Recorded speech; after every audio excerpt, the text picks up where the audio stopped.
এই গরমে আর এখন কিছুই রান্না করতে ইচ্ছে করে না, কারণ চুলার পাড়ে গেলে তো আরও হিট বেড়ে যায়, মনে হয় যেন নিজের শরীরে আগুন লেগে গেছে, এত গরম।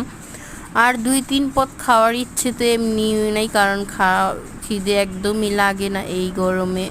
পানি জাতীয় জিনিস খেতে খেতেই হচ্ছে পেট একদম ভরে যায়।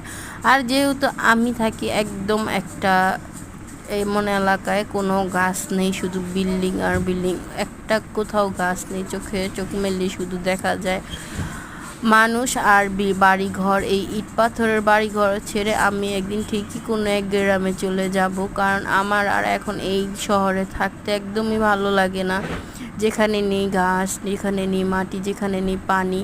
শুধুই আপনি চোখ মেললেই দেখবেন ইটা বালুর ঘর বাড়ি, আর অনেক অনেক মানুষ, কোনো নাই নিজের নীরব। তো এই গরমের মধ্যে অবস্থা